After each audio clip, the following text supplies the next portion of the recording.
కేసీఆర్ కూడా విచారణకు హాజరవుతారు 22వ తారీఖున. ఆ తర్వాత కేటీఆర్ అరెస్ట్ తర్వాత కేసీఆర్ మీద కూడా చర్యలుంటాయి అనేటువంటి వాదనలు, వార్తలు విపరీతంగా వినిపిస్తున్నాయి కదా! కేటీఆర్ తర్వాత నెక్స్ట్ టార్గెట్ కేసీఆరే అనేది. అది డే వన్ నుంచే వాళ్ళ స్పీచ్లలో మాట్లాడుతూనే ఉన్నారు కదా.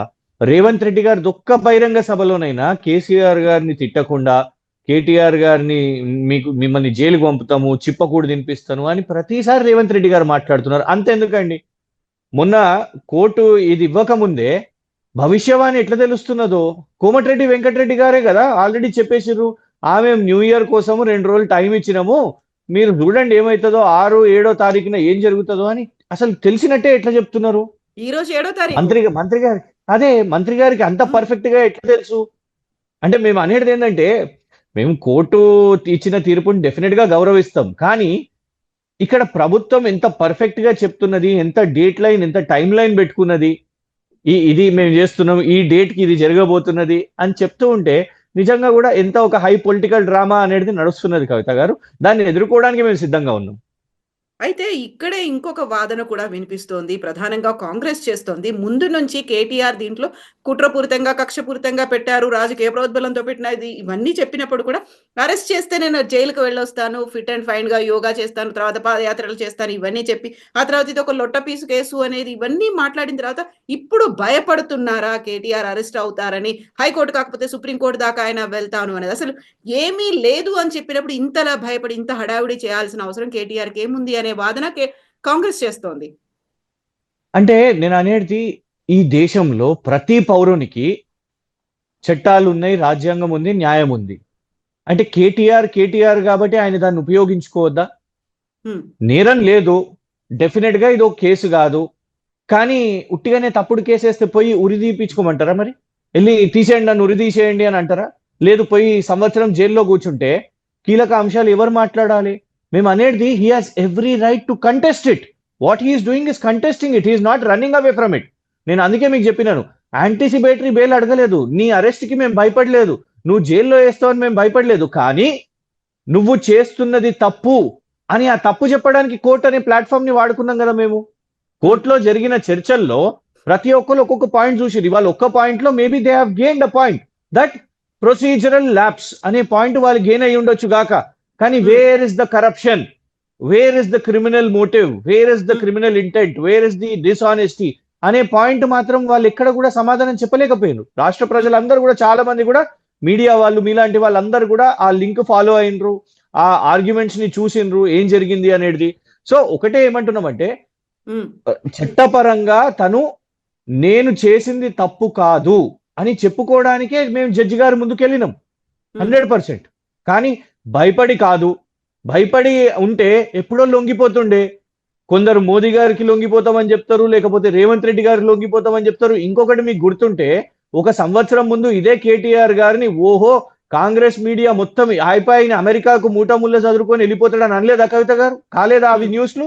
డిబేట్లు అయినాయి, ఫ్రంట్ లైన్లు అయినాయి. But the same KTR is here. ఇలా జైల్లో పెడతారా, లేకుంటే బయట ఉంటాడా, లేకుంటే కోర్టులో కొట్లాడతాడా, లేకుంటే ప్రజల అంశాలు కొట్లాడతాడా, కానీ ఖచ్చితంగా కొట్లాడుతున్నాడు, నిరంతరంగా కొట్లాడుతూ ఉన్నాడు. ఆయన ఇంటి మీద దాడి చేసిన, ఆయన కుటుంబ సభ్యుల మీద దాడి చేసిన, ఎవరిని వదలకుండా ఆయనను ఎప్పుడు స్క్రూటినీ, ఆయన క్యారెక్టర్ ని స్క్రూటినీలో పెట్టినా కూడా he's fighting and he's fighting for people. ఆయన పర్సనల్ ఇష్యూస్ ఆయనకి ఇంపార్టెంట్ కాదు.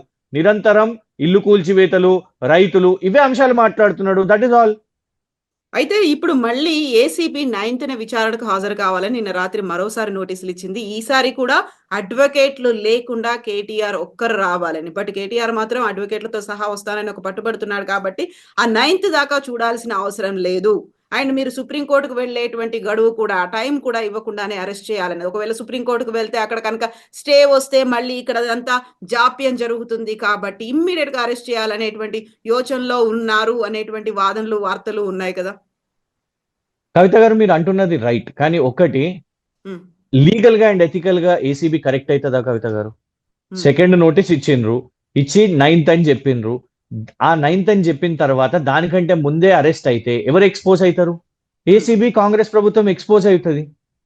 ఎందుకు ఎందుకు ఎందుకు ఇప్పుడు కేటీఆర్ అనే ప్రజాప్రతినిధి ఈ రాష్ట్రంలోనే ఉన్నాడు, దేశం పారిపోయి ఎక్కడికి వెళ్ళిపోతలేడు, మరి ఎందుకు అంత తొందర? తనకు ఒకవేళ ఒక గడువు మీరే 9th ఇచ్చిండ్రు అని అన్నప్పుడు, ఈడీ కూడా రేపు గడువు ఇస్తా అని అన్నప్పుడు డెఫినెట్ గా దానికోసం వెయిట్ చేయండి. అండ్ ఒకవేళ సుప్రీంకోర్టుని తట్టినా కూడా అత్యున్నత న్యాయస్థానం సుప్రీంకోర్టే కదా, అక్కడ కూడా ప్రయత్నం చేయండి, అక్కడ కూడా మాట్లాడండి, ప్రొసీజరల్ ల్యాబ్స్ అని చెప్పండి. మేమంటున్నాం వేర్ ఇస్ ద కరప్షన్ అని అంటారా, ఆ పాయింట్స్ మీరు పెట్టండి, ప్రూవ్ సో చేయగలగండి. కరప్షన్ కి సంబంధించి అన్ని ఆధారాలని ప్రభుత్వం తరఫున అడ్వకేట్ హైకోర్టుకు సమర్పించాడు. ఇంత ఉన్న తర్వాత మళ్ళీ దానికి వాష్ పిటిషన్ ఏంటి, కొట్టేయడం అని ఎందుకు అనేది హైకోర్టు కూడా తీవ్రంగా వ్యాఖ్యానించింది అనేటువంటి ఒక మాట. ఆధారాలన్నీ నేనైతే ఉన్నాయి. నేను ఆర్గ్యుమెంట్స్ చూసినాను. ఉమ్, కరప్షన్ విషయం మీద ఏమీ ఆధారం అసలు చర్చ కూడా చేయలేకపోయింది. గంటన్నర వాదన ప్రొసీజరల్ ల్యాబ్స్ ఉంటే 1 నిమిషం 1/2 నిమిషం దీన్ని కరప్షన్ అని చెప్పి ప్రయత్నం చేసిరు. కానీ ఈయన ఎట్లా బెనిఫిట్ అయిండు, కరప్షన్ ఈయన ఎట్లా చేసిండు, బెనిఫిట్ అయింది నగరం, బెనిఫిట్ అయింది రాష్ట్రం, ఈయనకి ఏం రూపాయి వచ్చింది ఇందులో, నేరుగా ఎట్లా వచ్చింది. ఇప్పుడు వాళ్ళే అంటున్నారు ఆర్గనైజర్స్ నష్టపోయినరు అని చెప్తున్నారు. మరి ఆర్గనైజర్స్ నష్టపోతే కేటీఆర్ ఎట్లా లబ్ధి చెందుతాడు, హౌ విల్ హీ బెనిఫిట్? ఇక్కడ ఏం జరిగింది అని అంటే సింపుల్ అండి. ఒక హైదరాబాద్ క్రికెట్ అసోసియేషన్ క్రికెట్ ని ఇక్కడ ఆర్గనైజ్ చేసింది అనుకో, ఉప్పల్ స్టేడియంలో. హైదరాబాద్ క్రికెట్ అసోసియేషన్ ఖర్చు పెడుతుంది కవిత గారు, కానీ బీసీసీఐకి రావాల్సిన డబ్బులు బీసీసీఐకి వస్తాయి. ఎంటర్టైన్మెంట్ ట్యాక్స్, స్పోర్ట్స్ ట్యాక్స్ గా ప్రభుత్వాలకు ఏదైతే ట్యాక్స్ ఉంటాయో ప్రభుత్వానికి వచ్చేటివి వస్తాయి. ఆ గ్యాలరీస్ టికెట్స్ బెనిఫిట్ అయ్యే వాళ్ళు బెనిఫిట్ అవుతూ ఉంటారు. At the same time advertisements పరంగా అడ్వర్టైజ్మెంట్స్ వస్తాయి. శాటిలైట్ రైట్స్ దక్కిన ఛానల్, స్పోర్ట్స్ ఛానల్ కు వాళ్ళకు వచ్చే బెనిఫిట్ వాళ్ళకు వస్తుంది. ఇట్లా ఎందరికో benefit, indirect and direct benefits వస్తాయి. హైదరాబాద్ క్రికెట్ అసోసియేషన్ నష్టపోయింది కదా అని మొత్తం ఈ క్రికెట్ వేస్ట్ అనేది కాదు కదా. సో సేమ్ థింగ్ హియర్ ఏంటంటే ఆ ఆర్గనైజర్ నష్టపోయిందా లాభం చెందిందా పక్కన పెట్టండి, ఆయన నష్టపోయిండొచ్చు కాక, కానీ నగరం దానికి లాభం జరిగింది, దాని బ్రాండ్ పెరిగింది, దానికి రెవెన్యూ పెరిగింది. అండ్ ఇక్కడ దాని నుంచి కేటీఆర్కి ఏం పైసా వచ్చింది, ₹1 అన్న వచ్చిందా? రాలేదు. That they haven't proved. BRS ఒకవేళ కేటీఆర్ కనుక అరెస్ట్ అయితే ఇమ్మీడియట్ గా ఏం స్టెప్ వేయబోతుంది, కార్యాచరణ ఎలా ఉంటుంది? గతంలో అయితే పాడి కౌశిక్ రెడ్డి ఒక మాట అన్నారు, రాష్ట్రాన్ని అగ్నిగుండం చేస్తాము అనే మాట. పోలీసులు అయితే చూస్తూ ఊరుకోనప్పటికీ కూడా పార్టీ పరంగా మీరు చేసేటువంటి కార్యక్రమాలు, భవిష్యత్ కార్యాచరణ? నేను ఆ రోజు మీకు చెప్పినను, శాంతియుతంగా ప్రజాస్వామికంగా పోరాటం చేస్తాం. ఈ రోజు కూడా అదే చేస్తాం. కేసీఆర్ గారి డైరెక్షన్స్ లోనే చేస్తాం. ఒకటి చెప్తున్నాను, ఇప్పటి వరకు కూడా చాలా మంది ఏమనుకుంటున్నారు అంటే కేసీఆర్ గారు ఏదో దూరం ఉన్నారు. ఏ మాత్రం కాదు. ఆపోజిషన్ గా డే 1 నుంచి వారి డైరెక్షన్స్ లోనే ఈ పార్టీ నడుస్తున్నది.